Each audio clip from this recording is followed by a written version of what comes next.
Γιορτάζουμε σήμερα την Παγκόσμια ημέρα της γυναίκας. Και πολλά έχουν γραφτεί, πολλά έχουν υποθεί, πολλές ομιλίες γίνονται κάθε μέρα πάνω σε αυτό. Οι περισσότερες καταλήγουν στην ευχή για πραγματική ισότητα των δύο φύλων, για την ανιδιοτελή καθημερινή προσφορά προς τους συνανθρώπους μας και την έκφραση του ψυχικού στένους και της βαθύτερης ομορφιάς της γυναίκας, ώστε να προάγουν τον πολιτισμό των ημερών μας. Όλοι αυτά σκεφτόμαστε, αυτά θέλουμε και αυτά ευχόμαστε. Πώς όμως μπορούν να εκφραστούν στην καθημερινή μας ζωή, ώστε να γίνει πιο πλήρης, πιο ολοκληρωμένη, ώστε πολύ απλά να είμαστε καλά, και μάλιστα μέσα στα γεγονότα της σημερινής εποχής. Κατά τη γνώμη μου, αυτό είναι το ζητούμενο. Μπορεί να σκεφτεί κανείς τι σημασία έχει τι έκανε η Παδία, η Μοντεσόρη ή η Μαντάμ Κιουρί, που σε τελευταία ανάλυση ούτε σύγχρονες είναι, έζησαν σε άλλες εποχές, με άλλες συνήθειες. Τι σχέση έχουμε εμείς μαζί τους? Δεν είναι έτσι. Γιατί αν αυτές οι γυναίκες κατάφεραν και άνοιξαν ένα δρόμο, ο δρόμος αυτός είναι ανοιχτός και για μας σήμερα. Αλλά ποιος είναι αυτός ο δρόμος για να βρει η γυναίκα τη θέση της στην κοινωνία? Και αναφέρομαι στη σημερινή εποχή πάλι.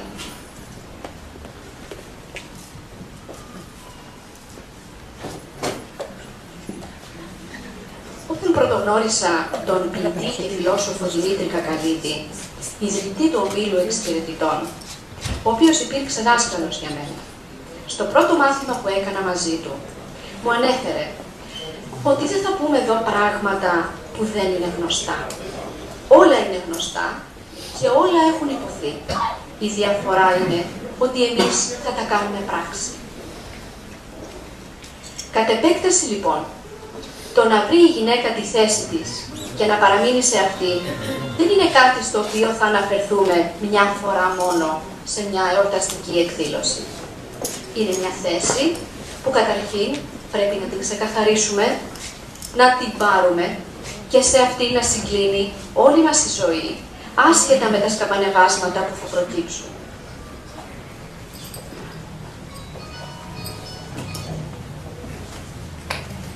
Η γυναίκα, όπως και η φύση, γεννά, γαλουχεί και αναπτύσσει τη ζωή. Και επομένως όλα τα πράγματα με τα οποία καταπιάνεται. Και αυτή είναι η δύναμή της. Θα σας διαβάσω ένα μικρό απόσπασμα από το βιβλίο «Η δύναμη της γυναίκας» της κυρίας Κλέρης Λικερδοπούλου, προέδρου του Πνευματικού Κέντρου μας, που αναφέρεται ακριβώς αυτό και η οποία βέβαια παραβρίσκεται και εδώ. Λέει λοιπόν στην εισαγωγή: «Μεγάλη η δύναμη της γυναίκας, κρυμμένη στο βάθος της ύπαρξής της, κατακλείσει το σώμα της και δονεί τη συνείδησή της, προκαλώντας την να την εκφράσει, να την κάνει ζωή, δημιουργία. Και εκείνη, καθώς το αίμα κυλά στις φλέβες της και ξυπνούν οι αισθήσεις και τα συναισθήματά της, νιώθει μεγάλη ευτυχία και στο νου της έρχονται σκέψεις αγάπης και προσφοράς. Ανοίγει αθόρμητα την αγκαλιά της για να λατρέψει τον άντρα, το παιδί, τον κόσμο ολόκληρο, τον ίδιο τον εαυτό της, που πλημμυρίζει από την επιθυμία για μια ζωή δημιουργική. Τη θέληση αυτή της γυναίκας έρχεται πολλές φορές μια αντίθετη θέληση να την αναχαιτήσει. Είναι οι φορές εκείνες που κάτι δεν της αρέσει και αρνείται να το δεχτεί, που κάποιο μέρος της ζωής της προκαλεί αντίδραση ή φόβο. Και τότε η αγκαλιά της κλείνει ξανά απότομα, κλείνοντας ασφικτικά την τεράστια δύναμή της μέσα στο μικρό ανθρώπινο κορμί. Καταπνίγεται το πάθος για ζωή. Παγώνει η καρδιά, νεκρώνουν οι αισθήσεις της και τα συναισθήματα. Αντί να γίνουν πηγή αγάπης, γίνονται φόβος, θλίψη, ιδέες βασανιστικές. Η μεγάλη δύναμη αντιστρέφεται σε μεγάλη αδυναμία και αυτή φέρνει την απελπισία και τη μοναξιά. Τι απομένει τότε στη γυναίκα? Μονάχα ο πόνος.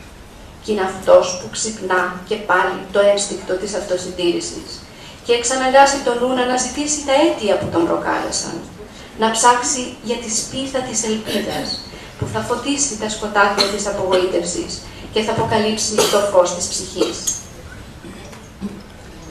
Η φύση έπλασε το γυναικείο σώμα και του έδωσε τα χαρακτηριστικά της δεκτικότητας. Το δημιούργησε για να δέχεται τον άντρα, να συλλαμβάνει το σπέρμα του και να το κυοφορεί.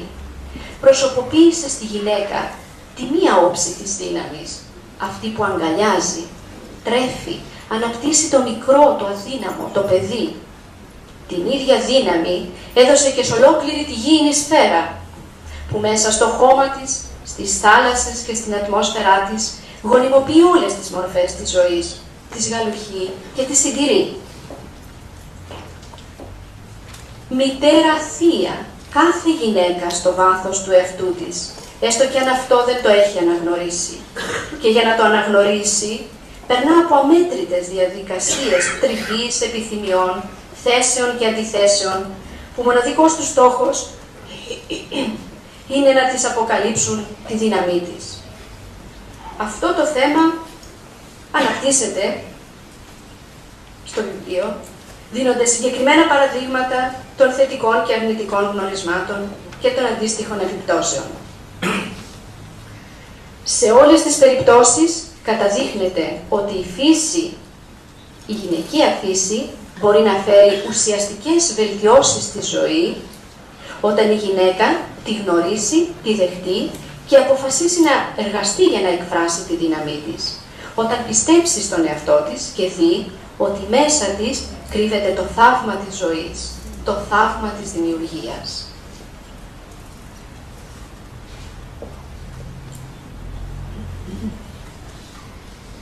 Ο δάσκαλος έλεγε επίσης συχνά, η γυναίκα είναι μία. Δεν υπάρχει όμορφη και άσχημη γυναίκα, ούτε μορφωμένη ή αμόρφωτη, ούτε νέα ή ηλικιωμένη. Η γυναίκα είναι μία. Μέσα σε όλες τις μορφές υπάρχει η οντότητά της. Καταρχήν λοιπόν, πρέπει όλες οι γυναίκες να αναγνωρίσουμε ότι μέσα μας υπάρχει αυτή η οντότητα. Αυτή η αναγνώριση είναι που μας δίνει την αυτοπεποίθηση για την ύπαρξή μας. Μπροστά σε αυτή τη μεγάλη αλήθεια, δεν μπορούν καν να σταθούν ιδέες περί κατωτερότητας της γυναίκας κλπ. Έστω και αν έχουν υπάρξει στο παρελθόν ή σε κάποιο βαθμό υπάρχουν και σήμερα. Ιδιαίτερα τις τελευταίες δεκαετίες, θεσμικές, πολιτικές και κοινωνικές αποφάσεις βελτίωσαν τη θέση της γυναίκας ως προς την πρόσβαση στη μόρφωση, την επαγγελματική εξέλιξη, τη συμμετοχή της στα κοινά κλπ. Και αυτές αποκατέστησαν αδικίες και ανισότητες του παρελθόντος. Αν και έχουν γίνει βήματα, το σημαντικότερο βήμα παραμένει η θέση που η ίδια δίνει στον εαυτό της. Και η θέση αυτή δεν μπορεί παρά να προέρχεται από τη βαθιά γνώση του εαυτού της και να εκφράζεται με τη συνεχή προσφορά.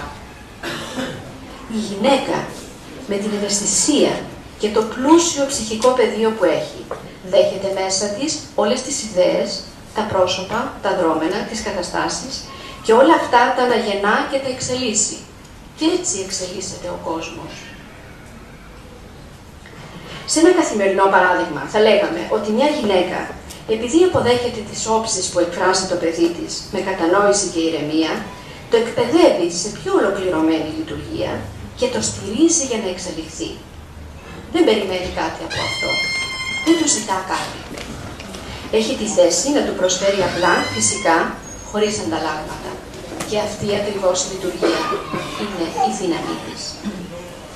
Αν όμως περιμένει να καλυφθεί πρώτα η ίδια για να προσφέρει, με τη σειρά της τους άλλους, διατηρεί μέσα τις παιδικές όψεις που την εγκλωβίζουν στις ανάγκες της, πράγμα που συμβαίνει από άγνοια για την αληθινή της φύση και την κάνουν να νιώθει εξαρτώμενη.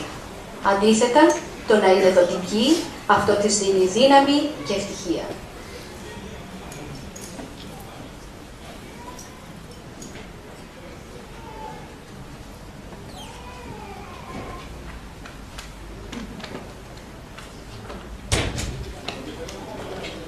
Αυτή την ύψιστη λειτουργία καλείται να έχει σε όλα τα πράγματα η γυναίκα. Και με αυτόν τον τρόπο εξασκεί την ύψιστη επιστήμη που απαιτεί καθημερινή παρατήρηση, μέθοδο και διόρθωση. Και αυτή δεν είναι άλλη από την επιστήμη της αγάπης.